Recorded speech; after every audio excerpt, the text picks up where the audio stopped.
I told our team Sunday, I said, building a championship's a process. I said, it doesn't happen overnight. I felt we took a step Friday. We got to make sure we don't take a step backward when we go to Bowling Green. And that being said, I think Marshall football has gone to Bowling Green 14 times and won twice. The other won national championship with Chad Pennington. The one game they lost was at Bowling Green. So Bowling Green's an excellent football team. They're very well coached. Anybody that can go to Troy, and I think it'd be by field goal there at the end. Troy just about beat Oklahoma State last week. So that tells you that we got a great challenge ahead of us, and being on the road makes it even more of a challenge. Questions for Coach?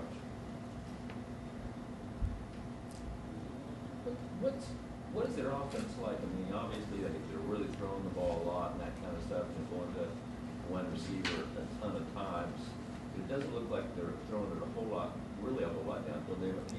Quarterback's only thrown one touchdown pass in 2 games. Yeah, he's the quarterback. That being said, Chuck, he's an excellent player. Schultz is an excellent. He's completing over 60% of his passes. He's a redshirt freshman. Dave Clawson does a great job with quarterbacks wherever he's been. Richmond, University of Tennessee, wherever he's gone, he's done a great job. But they're not a whole lot different than where a year ago. They had a great quarterback a year ago, and they had the one great receiver. They're very similar this year. They got Schultz, who's throwing the ball number 29, or not number 19. He's got like 29 receptions, I think it is. So they're throwing it around. I read where he thinks that they're going to try to run the ball a little more, establish some type of run game. But he's an excellent coach, and I'm sure he'll have that team well prepared. Is it more like the spread where they're throwing a lot of short stuff? Mm-hmm. They are, and they've taken some shots. And that being said, I think they had 2 touchdowns called back against Tulsa that were vertical down the field. So they have the ability to they've got the ability to stretch the field. That Kamar Jordan's a good player. He's a good player. He's J.C. Wideout that was redshirt a year ago. The Wideout's got 23. He's a little bigger. 23, yeah, he's bigger. He's listed at 6'3", 196, and he looks at it on tape. The people I've talked to say he's a legit 4-5 guy, so he can run and stretch the field. And I know they had a great one there a year ago too. Is Schultz, that I pronounce it, I guess? Is he more he's more mobile running type quarterback? He's probably a 4-9 guy that he makes good decisions, and he can run. I mean, he runs well enough to get out of trouble and beat you with his feet a little bit. He's not a guy that's going to take off and go 60 yards on you, but he's athletic enough that he can get out of trouble. Yeah, that's why he had 2 rushing touchdowns. Mm-hmm. Yeah, he's really, for a redshirt freshman, he makes good decisions. He's a headed guy. Coach, you ever coached up there? Have you been up there at all? I haven't. I know, of course, Don Nealon coached there forever. I was with Don a long time, and when Urban was there, they beat Purdue. They beat some good people. Don always went in and beat some good people. So, that's a great school. It's got great tradition, and it'll be a challenge for us. Don had a pretty good affection for Doyd Perry, didn't he? I think the stadium's named after him, if I remember right. Yeah, Doyd Perry was a great coach there. Neal played quarterback for him. Neal says he was a great player. I don't know. I haven't seen him on tape recently. He'll tell you he was one. I think Schultz may be a little better than Nealon was. We're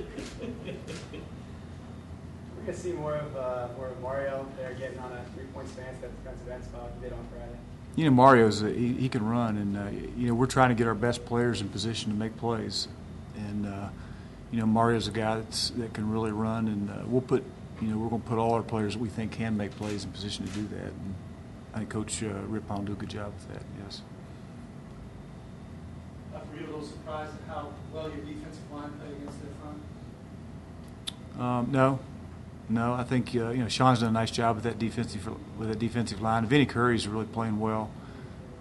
Bullock, Delvin Johnson, Janik. We got some guys in there that they've had great off seasons, and they're starting to play pretty. They're going to have to play a great game on Saturday. That's important. They do that, and it seems like our defense goes as they go. When they play like they're capable of playing, our defense is pretty good. It seems like Trevor Black is really starting to come on. He was, I don't know if it was 50-50, but it was maybe 60-40. He was sharing that position with Arrington. Yeah, he played a lot, and a lot of times we'll have him and Arrington there at the same time when we move Mario down. So, we don't have a lot of players, but the players we do have, we need to get him on the field, and he's one of them. He's only a freshman, but he's going to be a good player. I know that Mario's going to get a lot of, credit for being versatile and being able to go down to a three-point stance. But if those guys don't step up, then you don't have the ability to do that. There's no question. I mean, you can't move Mario down and put a weaker link at linebacker. And with Trevor and Devin and Kellen, those guys, you've got to be. It gives you some depth in there where we're able to do that with Mario. But Trevor Black, like I said, he's going to be a good player. You guys they got lost. Fourth, they kind of got lost on Friday was the play of Case Whitehead. I don't think people really realize how really effective he really was. And stemming from the kind of a not so good job at Ohio State and coming back against West Virginia did a pretty good job. Well, I was happy with our special. The two phases of our special teams I'm happy with is our punt return and our punt team. I thought they've done very well. Our kickoff needs to get better, and our kickoff return needs to get more production out of that. We spend too much time on kickoff return not to do a better job in what we're doing. So we're going to work extremely hard on those two phases. But Case, he's done a nice job. He really has. He's done what we asked him to do, and our punt team, I'm happy where we are there.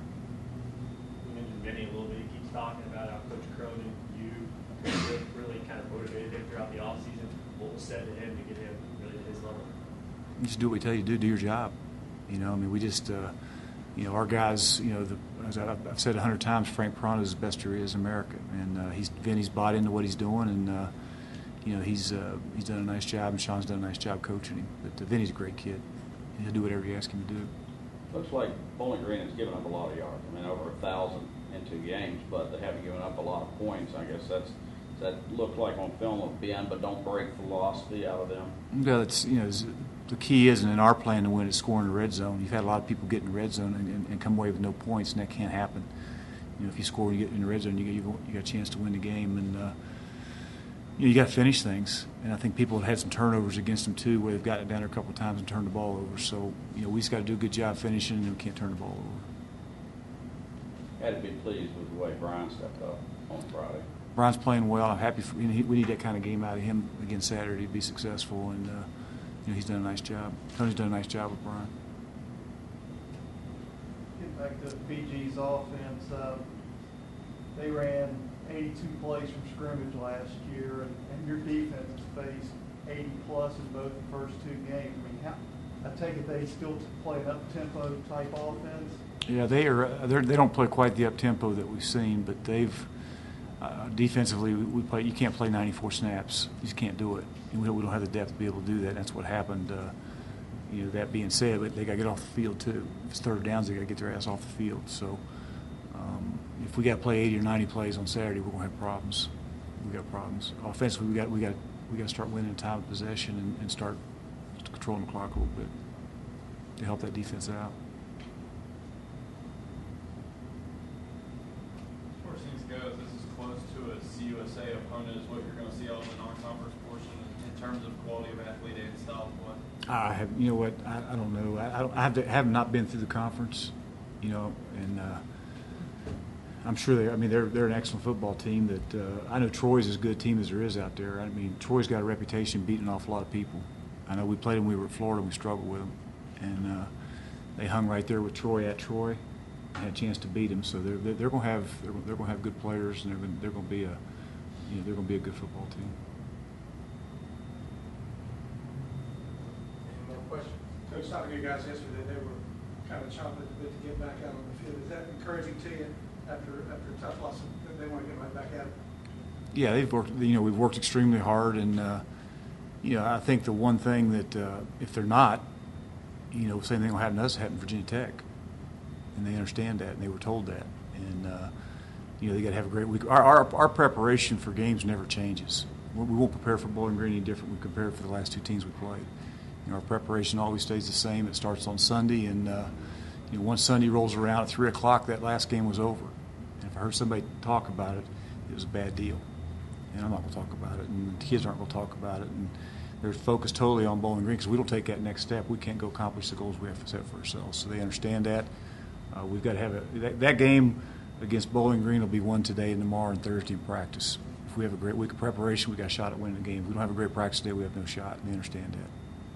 How helpful is it when there is a game like Virginia Tech, James Madison, and you can use that as a teaching point to say, don't let this happen to her?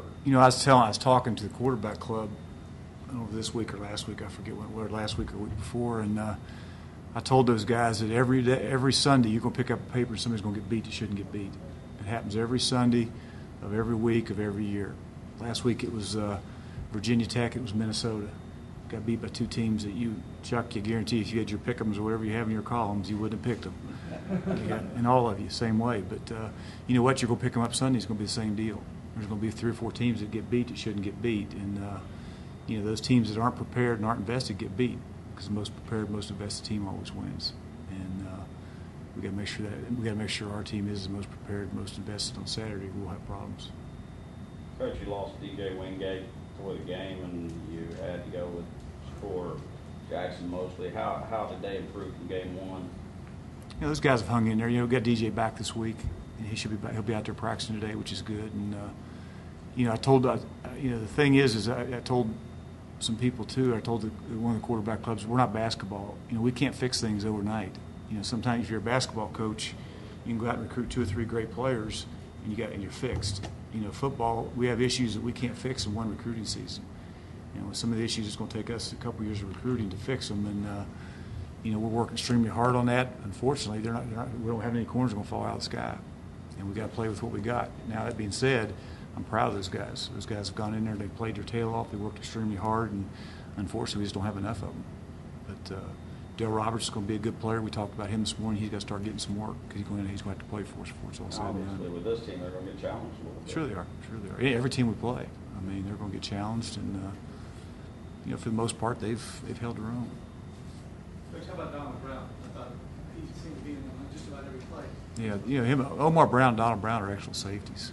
You know, there's some issues there we got to get cleaned up with those guys, but they've, you know, they're playing, and Rip's got them playing hard. And, you know, I told our team if we play with that type of effort and that type of enthusiasm, that type of love for football and love for each other for the rest of the year, I think we're going to be okay. And we've got to make sure we get that kind of effort out of them on Saturday. You know, speaking of the Browns, they both had double-figure tackles. BG, the way they're throwing the ball, is that a similar scenario? Well, it is, but that being said, a lot of those tackles that the Browns, it was runs. You know, those safeties are always in run support. You know, either one or both of them. You know, based on what the coverage is. But you know, those guys are safeties. We ask an awful lot of those safeties, both run and pass. And fortunately, those guys are making some plays. Proud of them. They've done a nice job. They've done a good job. You know, I just like to, you know, get out there too, Chuck. That you know, I'm just so proud of our fans and our students. You know, that atmosphere. You know, they talk about winning championships here. You know, that was a championship atmosphere we had here Friday night. And for us to win championships, that's the type of atmosphere we need every time we have a home game.